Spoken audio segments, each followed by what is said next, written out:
ईमान है। कौन कौन? नंबर 1 पर फरमाया अल हाज, जो हाजी। दूसरे नंबर पर फरमाया आमिर, उम्रा करने वाला। और तीसरे नंबर पर कौन है? अल्लाह का मेहमान। तो हदीस पाक में है कि वो आदमी खुदा का मेहमान है। कौन? इसबागुल वज़ू अलल मुकारिही, सख्त ठंडक में मुकम्मल वज़ू बनाने वाला।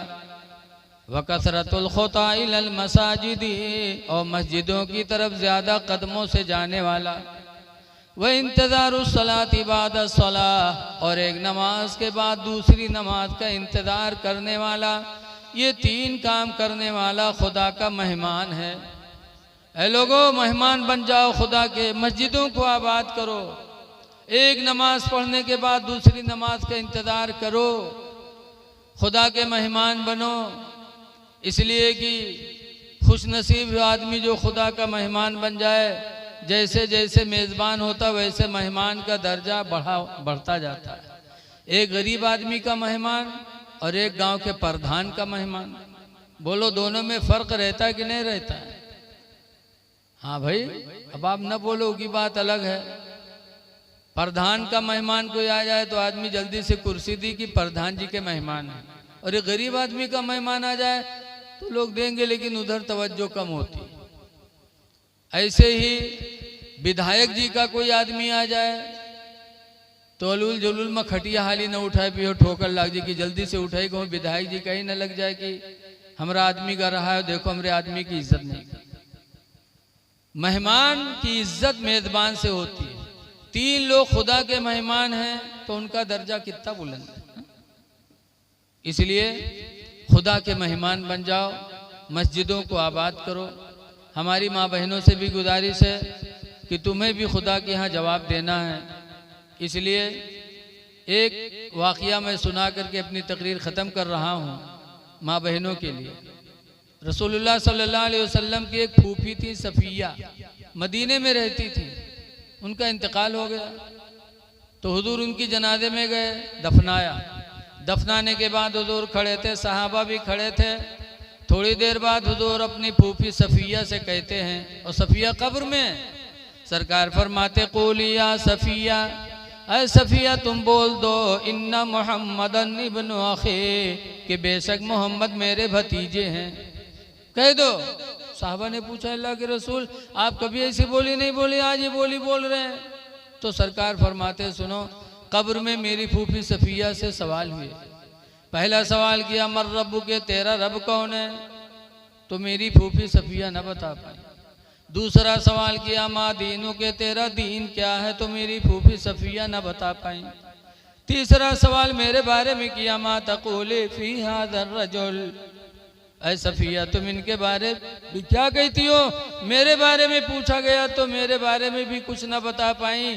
तो मैंने कहा फूफी सफ़िया कुछ नहीं कह पा रही हो तो इतना ही कह दो इन्ना मोहम्मदन इब्नु अख़ी, कि बेशक मोहम्मद मेरे भतीजे हैं। इतना ही कह दो। साहबा ने पूछा अल्लाह के रसूल फिर क्या हुआ? तो सरकार फरमाते जब मेरी फूफी सफ़िया ने फतवाया कि मोहम्मद मेरे भतीजे हैं तो फरिश्तों ने कहा तो रसूलुल्लाह की रिश्तेदार है, छोड़ो सोए जैसे कि दुल्हन सोती।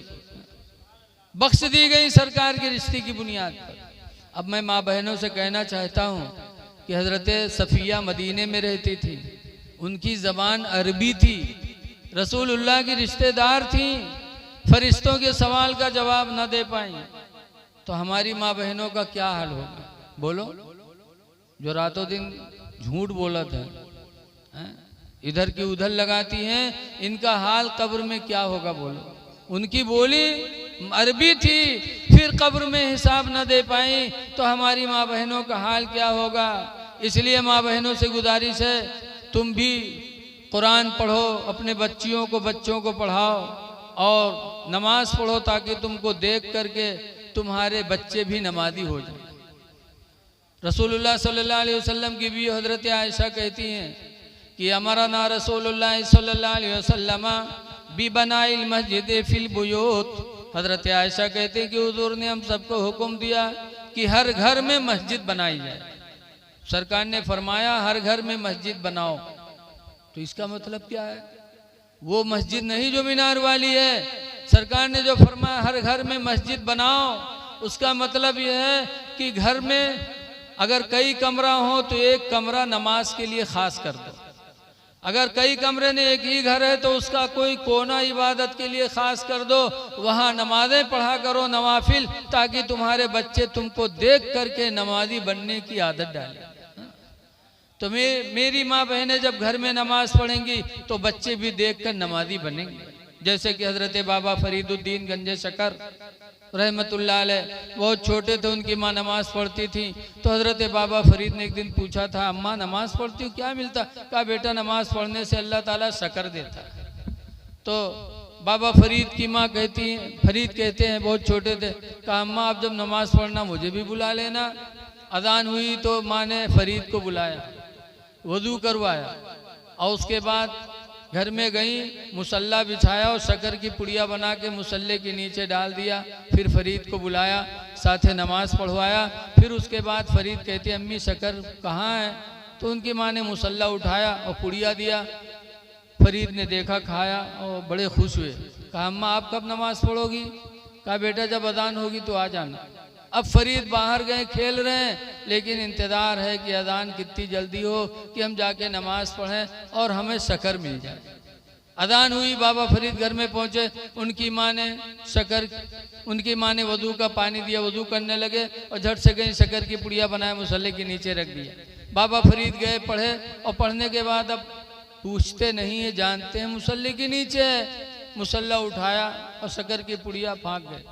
अब खुद इंतजार कर रहे हैं, जैसे अजान हो बाबा फरीद आए, वजू बनाए, नमाज पढ़ें और मुसल्ला उठाएं और शक्कर की पुड़िया फाँक जाएं। उनकी माँ बराबर अपने बच्चे फरीद को नमाजी बनाने के लिए काफ़ी दिनों तक ये अमल करती रही। अल्लाह की मर्जी, एक दिन फरीद महल्ले के बच्चों के साथ जंगल बकरियां चराने चले गए और वहाँ देर हो गई, जोहर की अजान हो गई, फरीद घर में नहीं आए। माँ बेचैन कि अजान होगी, मेरा बेटा अभी तक नहीं आया। पता चला मोहल्ले के बच्चों के साथ जंगल गए। तब माँ परेशान कि मैं अपने बच्चे को नमाजी बनाने के लिए शक्कर की पुड़िया मुसल्ले के नीचे रखती थी, आज मेरा बेटा जंगल गया है और आदत के मुताबिक नमाज वहाँ भी पढ़ेगा और शक्कर की पुड़िया नहीं पाएगा तो मुझे झूठा मानेगा कि माँ झूठी है। बाबा फरीद की माँ ने जल्दी से वजू बनाया और नमाज पढ़ के दुआ मांगी, अल्लाह तू खूब जानता है कि मैं अपने बेटे फरीद को नमाजी बनाने के लिए शक्कर की पुड़िया बना बना के रखा करती थी। अल्लाह मेरा बेटा जंगल गया है, उम्मीद है कि नमाज पढ़ेगा और शक्कर की पुड़िया नहीं पाएगा तो हमेशा के लिए मेरा नाफरमान हो जाएगा। इलाही तू कादिर है इस बात पर कि मेरे बेटे फरीद को जंगल में भी तू शक्कर अता कर सकता है। अल्लाह मेरे बेटे फरीद को शक्कर दे दे ताकि मेरा बेटा नमाज न छोड़े और मेरा नाफरमान न बने। माँ ने दुआ मांगी। रवायत में बाबा फरीद ने जंगल में जब जोहर का वक्त हुआ तो अपने साथियों से कहा चलो नमाज पढ़ी जाए। साथियों ने कहा नमाज क्या है? उन्होंने कहा नमाज पढ़ने से अल्लाह शक्कर देगा। गए, दरिया के किनारे ले गए, वजू बनवाया और अपना अपना कपड़ा बिछा के नमाज पढ़े। और जब नमाज ख़त्म हुई साथियों ने कहा फरीद शक्कर कहाँ है? कहा कपड़ा उठाओ। कपड़ा उठाया तो देखते हैं कि पूरी ज़मीन को अल्लाह ताला ने शक्कर बना दिया। शक्कर खाए भी, कपड़ों में बांध कर लाए भी, तभी से उनका लक़ब हो गया फरीदुद्दीन गंजे शक्कर। तो माँ अपने बच्चे को नमाजी बनाती है कब? जब नमाजी होगी तब, वरना आजकल हमारी माँ बहनों का हाल तो अजीब है। कल की माँ बहनें अपने बच्चे को दरूद की थप्पियाँ देती थी, सीनों पे लेटा के दरूद की थप्पियाँ देती थी कि सो जाओ या मुस्तफ़ा कहते कहते, खुले आँख सल्ले आला कहते कहते। तो बच्चे नमाजी होते थे।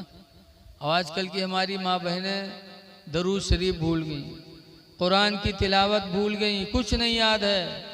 आजकल अगर लड़का रोए लगे तो उठाए बिस्तर पटकिए तक भदर भदर पिटी है, ये सो जा खनत मनत भी कौड़ी पाए, कौड़ी ले गए गंग पाए। अभी कौड़ी वाला गंग खत्म, अब तो मोबाइल चली गया, उठाई पकड़ाए दी, देखो हीरो हीरोइन इनका। अब वो घंटाहन मोबाइल देखा थे। इसीलिए आज बच्चों का मिजाज इस्लाम से फिर रहा। ऐ मेरी माँ बहनों, तुमसे कब्र में भी हिसाब होगा। अल्लाह फरमाता है, या अय्युहल्लज़ीना आमनू कू अनफुसकुम व अहलीकुम नारा, ऐ ईमान वालों खुद भी जहन्नम से बचो और अपने बच्चों को भी जहन्नम से बचाओ। अल्लाह ताला हमको आपको अच्छे अमाल करने की तौफीक अता फरमाए और आज इस महफिल की बरकत से हो जाने वाले मरहूमा की अल्लाह ताला मग़फ़िरत फरमाए और उनकी कब्रों पे अल्लाह रहमत व नूर की बारिश नाजिल फरमाए। अस्सलामु अलैकुम।